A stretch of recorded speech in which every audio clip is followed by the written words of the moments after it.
Bonsoir messieurs, je suis Isabelle Gibalardi, la directrice du cinéma Le Grand Action.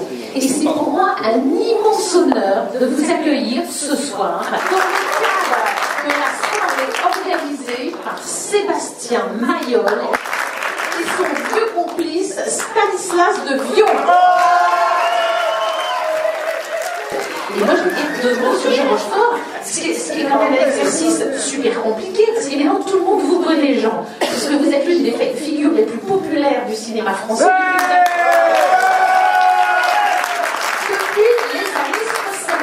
Ce qui est extraordinaire, c'est que vous êtes aussi bien à l'aise dans les registres comiques que dramatiques, et votre légendaire flegme britannique a su séduire Yves Robert, bien sûr, dont il est question ce soir, également Patrice Lecomte, avec qui vous avez beaucoup tourné, Bertrand Tavernier, Philippe de Broca, Louise Buñuel, Jacques Doré, plus récemment, et Guy Canet.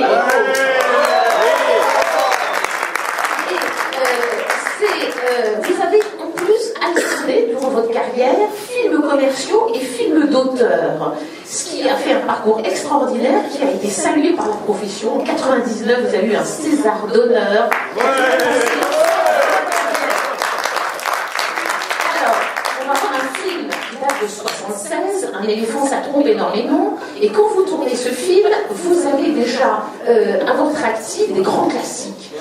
Le fameux Grand Blond avec une chaussure noire, du même Yves Robert, et 2 films de Tavernier, Le magnifique horloger de Saint-Paul et Le non moins magnifique que la fête commence, qui d'ailleurs vous vaudra un César du meilleur second rôle. Vous devenez super populaire avec Un éléphant trompe énormément, et sa suite, Nous irons tous au paradis.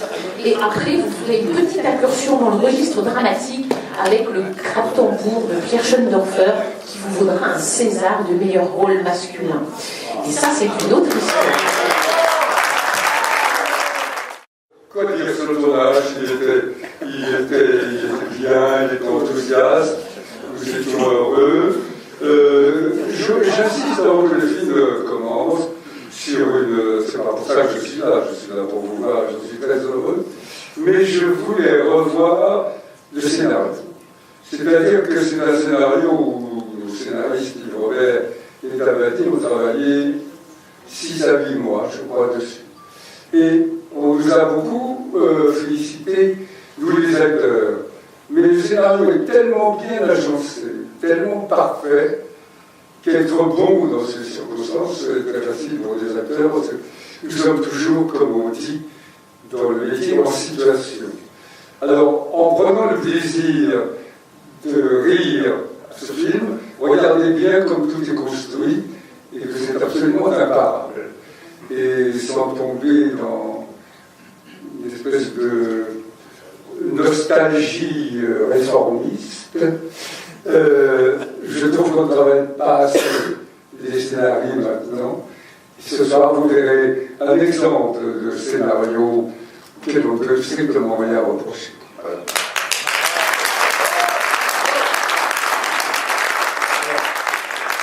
Moi, je n'ai pas fait grand-chose, j'étais assistant metteur en scène, je passais mon temps à me faire engueuler par... Ah oui, c'était beaucoup engueulé. Mais c'était justifié. Qui était un homme que j'aimais à la folie, beaucoup. Autant, je crois, que Claude Lelouch, dont on a parlé la dernière fois, qui était un peu mes 2 mentors. Et c'est vrai que, jeune assistant, j'avais tous ces grands acteurs autour de moi. J'étais très impressionné, et je me souviens très bien de Jean et des autres acteurs qui me consolaient quand ils m'insultaient. Donc, parce qu'il était très nerveux, très anxieux, donc il n'y avait que moi derrière sur lequel il pouvait frapper, donc il frappait sur moi. Et Daniel Delorme, qui avait pu venir ce soir, qui aussi, elle aussi, me défendait, et Xavier Gélin. C'était une merveilleuse époque du cinéma français, une merveilleuse époque de ma vie. Et alors, justement, Yves Robert, Daniel Delorme et Xavier Gélin produisent, co-produisent. Qu'est-ce qui fait d'ouvrir la Lille? Donc il y a un très fort secret sur ce journal. C'est effectivement... En fait, tout est très en amont. C'est Xavier Gélin Zazie qui était mon grand ami et qui m'a présenté Yves, Daniel, qui sont devenus un peu ma famille. Quand je dis ma famille, c'est vrai parce que j'ai habité au moulin de la Guéville que Jean a connu, qui est une maison, qui est toujours une maison à Rouillé, mais qui n'appartient plus à Daniel.